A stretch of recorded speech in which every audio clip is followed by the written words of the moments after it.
Μιχάλη, έχουν πάει παρουσιαστές από πολλές παθήσεις, από ναυτία πρώτη φορά.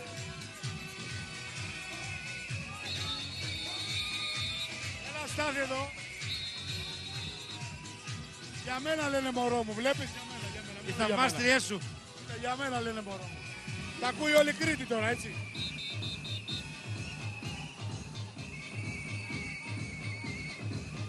Δεχτήκαμε αργοσχολική επίθεση ή μου φάνηκε? Εντάξει, έγινε μια μικρή κατάληψη λόγω... Είχαμε αναταράξει. Αλλά ναι. θα προσγειωθούμε στην Αθήνα. Δε. Πρώτη φορά θα πάνε παρουσιαστές από ναυτία.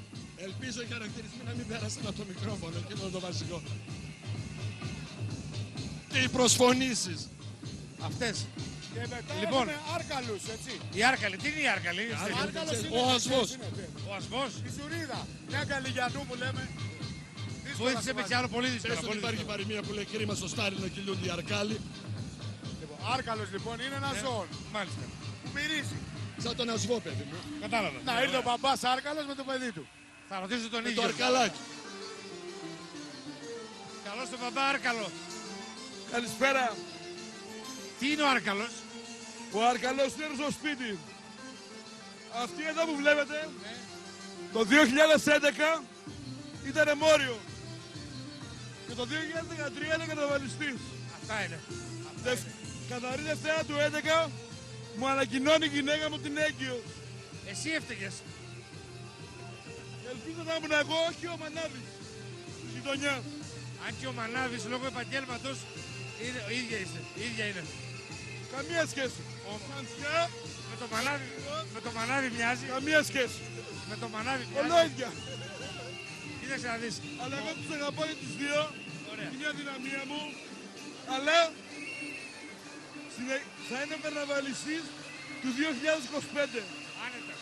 Έτσι, το βλέπεις. Στα επόμενα 100 χρόνια. Και έχω και άλλη μια κόρη που καρναβάλι. Όρμα, γιατί θα σε χάσει το άρμα σου. Γεια σου Άρκαλε. Καλή παρέλαση. Φίλε, σε ευχαριστώ. Και συνέχισε να λες.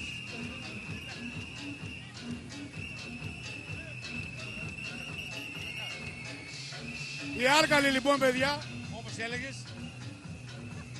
Τι να πει, Στάθη μου, αφού δεν πίνετε εσείς, αλκοολική επίθεση δεχτήκαμε τώρα. αναγκάζετε να τα πίνει όλα ο Στέλιος.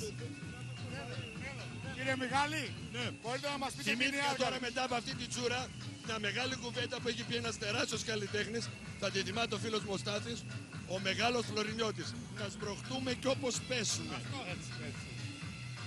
Εντάξει παιδιά, να μπούμε στη σειρά λοιπόν, να δούμε τι είναι η Άρκαλη. Έχουν να κάνουν με το φαγητό. Πες μας, ρε, τι γίνεται με αυτό. Η Άρκαλη με το Λοιπόν. φαγητό. Η Άρκαλη με το φαγητό. Άμα είχατε δεν το ήξερες. Άμα Στάθη είχετε... μου, άμα πίνωσες, εγώ κάτι έφερα στο μπουργκελάκι μου. Από πού ήρθες από τη Θεσσαλονίκη? Το κατάλαβες? Δεν έχετε Άρκαλους στη Θεσσαλονίκη? Όχι. Έχουμε ρε παιδί, αλλά τους λέμε διαφορετικά. Άμα στο πούμε, θα το πεις, θα το εξηγήσεις και στο ράδιο Αρβίλα. Θα προσπαθήσω. Αυτό μας το υπόσχεσαι. Θα προσπαθήσω. Ωραία. Η Άρκαλη λοιπόν θα σου πούμε στη συνέχεια λεπτομερέστατα τι είναι για να το θυμάσαι, Στάθη μου.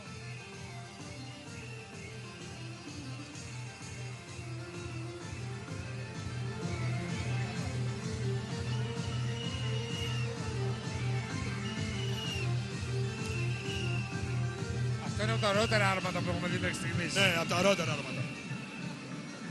Μόλις δεις μαχαιροπύρονος άρεσε. Και ετοιμαζόμουν, αλλά με πρόλαβες επειδή γνωριζόμαστε χρόνια, να μην σου πω πρόσεξες κάποια λεπτομέρεια στο άρμα. Όχι, γενικά μια εντύπωση. Μπορείς και μόνο σου. Αγόρια μου, κουβεντιάζατε για τους Άρκαλους. Θέλω να μας πεις. Λοιπόν, οι Άρκαλοι, μιλάμε τώρα ότι είναι μια ομάδα με πολύ ζωντάνια, βλέπετε ότι το φάγανε μέχρι σαν κουτάλια. Τώρα, αν μιλάμε για το τι ακριβώς είναι ο Άρκαλος, Μιχάλη μου, εσύ γνωρίζεις. Ο Ασβός. Το άκουσες ότι ο Μιχάλης το γνώριζε αυτό. Μα του είπα και Βεβαίως. την παροιμία. Κρίμα στο... 25 χρόνια το ξέρει. Μα του είπα και την παροιμία, Μαρία μου. Του είπες. Κρίμα στο στάρι να κυλιούνται οι αρκάλοι. Ορίστε. Λοιπόν, ο Στάθης πρέπει να ενημερωθεί για όλες τις κριτικές λέξεις τις οποίες δεν γνωρίζει. Θα γίνουν ιδιαίτερα μαθήματα και μέχρι να τελειώσουν δεν μπορεί να φύγει. Θα σας διακόψω γιατί ήρθε κοντά μας η εκπρόσωπος της επόμενης ομάδας των Ροδολίνων, την έχει ο Στέλιος. Ωραία, πολύ ωραία. Έχουμε λοιπόν κοντά μας Ροδολίνους. Καλησπέρα, χρόνια πολλά σε όλους. Θέλω να πω ότι οι πούμε, Ροδολίνοι Μαρία φέτος μου, ότι έχουν μια είμαστε μεγάλη μόνοι. απώλεια, έτσι.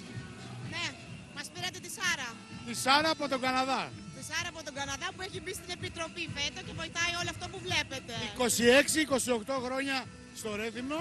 Αγαπάει τον κύριο Δημήτρη Ναι. και έχει αφοσιωθεί και στο καρναβάλι. Και την πόλη μας και δουλεύει για αυτήν και για το καρναβάλι βέβαια. Φανταστείτε πόσο famous είμαστε πλέον και στον Καναδά. Για πες μας λίγο το θέμα σας.